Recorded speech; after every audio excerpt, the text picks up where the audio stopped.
Gandang araw mga kabugtaw. Kamakailan may lumabas na survey, ito ay nakakatuwa, no? Average penny size in Asia. No? Merong 22, 22 na bansa ang nakalagay dito. Number one, ang may mga pinakamalaking titi daw sa Asia ay ang mga Indian at 13.71 centimeter. Ito ay fully erect daw.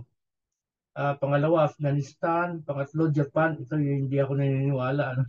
Japan, Turkmenistan, South Korea, China, Mongolia, Yemen, Taiwan, Pakistan, Iran, Indonesia, Singapore, Malaysia, Vietnam, Thailand, Bangladesh, Hong Kong, Sri Lanka at number 20, Philippines at 10.85 centimeter.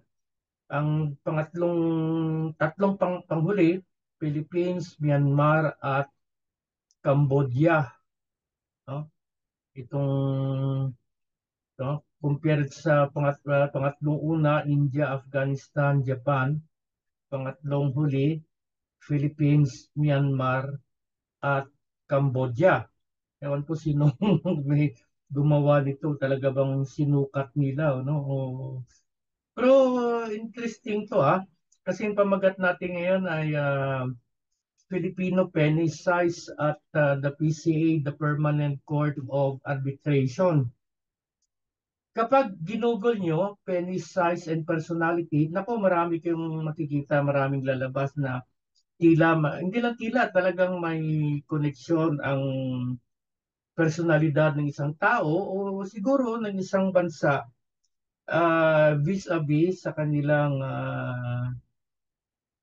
penny size, ano? Itong lumabas na survey. Ito yung lumabas sa Philippine News eh.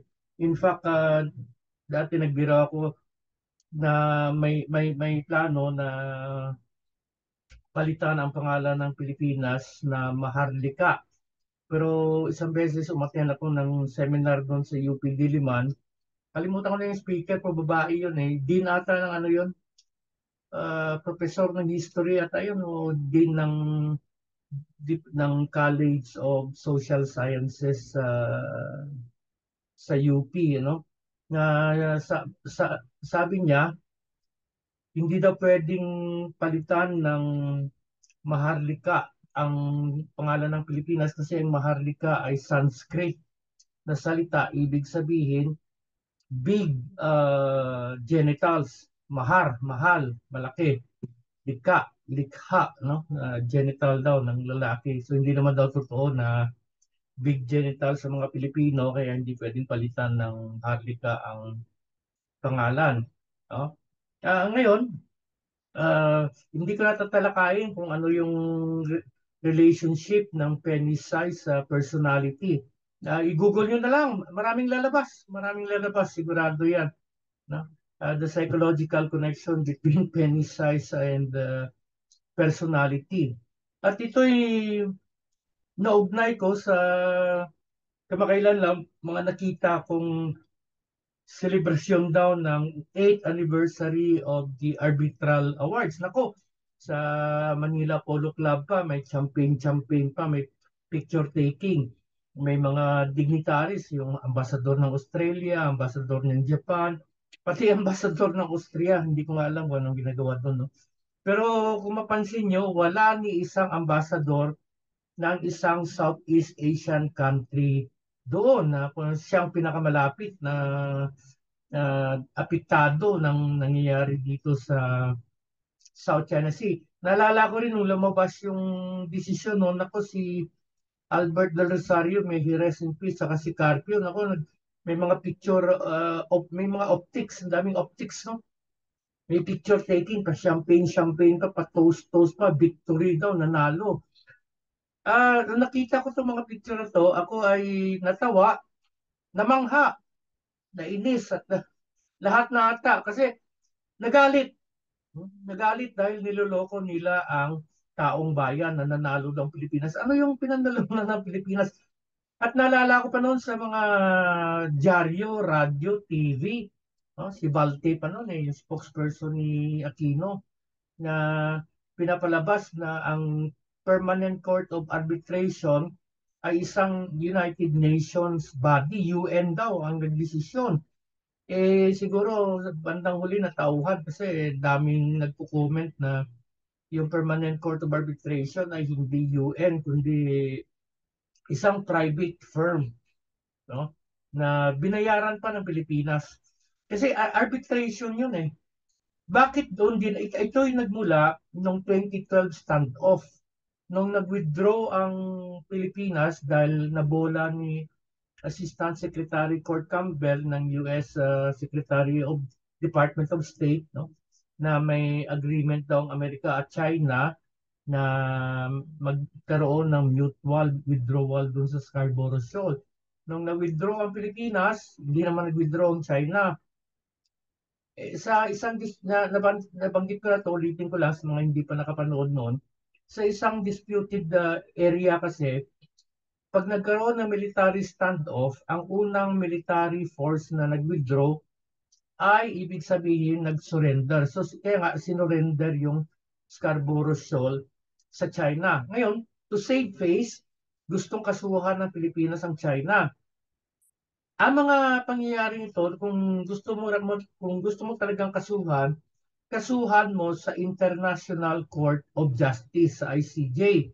Pero upon the advice of their lawyer, hindi kinasuhan sa ICJ kasi malamang talo ang Pilipinas doon. Besides, ICJ does not really involve in territorial dispute. So doon na lang dinala sa Court of Arbitration na isang private firm. Ang nakakatuwa pa dito, hindi dumalo ang China. No? Dahil hindi dumalo ng China, binayaran pa ng Pilipinas ang participation fee ng China para matuloy lang. Imagine, no? So technically in the first place, walang arbitration na nangyari kasi wala yung isang party. Para sa barangay lang yan, may mediation kayo. Hindi dumalo yung kabilang panig, hindi walang mediation hanggang sa maging failed mediation na, hindi ano na yan, elevate na sa fiscal yan for judicial case. Hindi naman lang China, binayaran pa yung participation fee. Ngayon, siyempre binayaran mo, ang laki ng gastos sa Pilipinas noon sa Folly in Fog pa lang ni Paul Reichler, yung abogado ng Pilipinas, $7 million na yung binayad doon. No? Tapos sa kabuuan, siyempre pamasahin nila, junket nila, yung mga Philippine officials doon kasama ng mga kabit nila.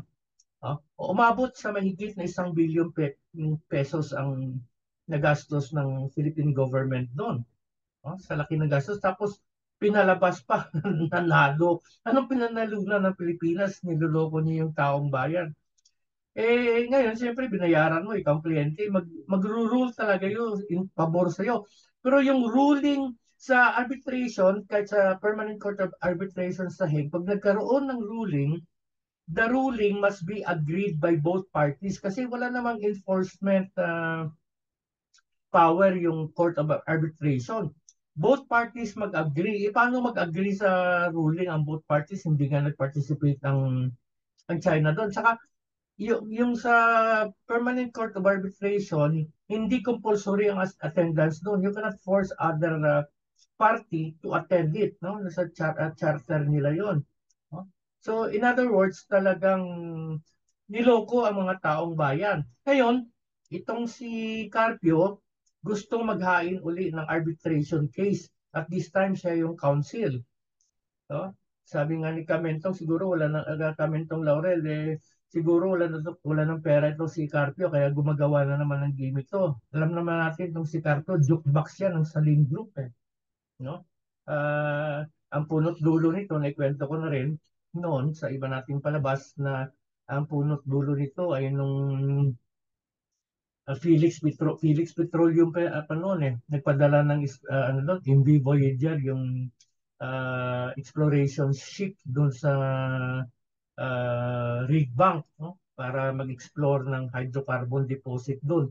Eh dahil disputed area, in-intercept ng Chinese Coast Guard. Ito namang si De Rosario na former director ng Philips Petroleum kaysa ayusin yung, at the time, uh, siya yung Secretary of Foreign Affairs kaysa ayusin yung problema sa China, pumunta sa media, pinapalabas na hinaharas daw yung mga fisherman natin. Tapos, enter Carpio na kung anong legal gubol-digo. Tinatawanan nga siya ng mga abogado lalo na yung mga abogado na nakakaintindi ng maritime law. Isa doon ay si late Ambassador Albert Encomienda, former head ng Office of Maritime Affairs sa Department of Foreign Affairs. Yun, talaga saludo ako doon. Kasi pagdating sa maritime law, talagang yun ang isa sa mga expert dito sa Pilipinas o kahit sa buong mundo. No? Pagdating sa maritime law, kasi sinabi ko nga, dito sa Pilipinas, you can count with your fingers lawyers who understand maritime law because our law schools, their orientation is so land-based. No? It's tragic na archipelagic country tayo for mga law school natin. Very land-based ang orientation.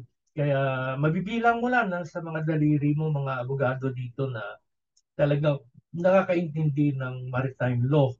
No? Isa doon si Ambassador Comienda, tinatawanan niya nga si Carpio, sabi niya, palingkero do si Carpio. No? Tapos unang labas ni Carpio, pinagsisigawan niya pa yung sovereignty.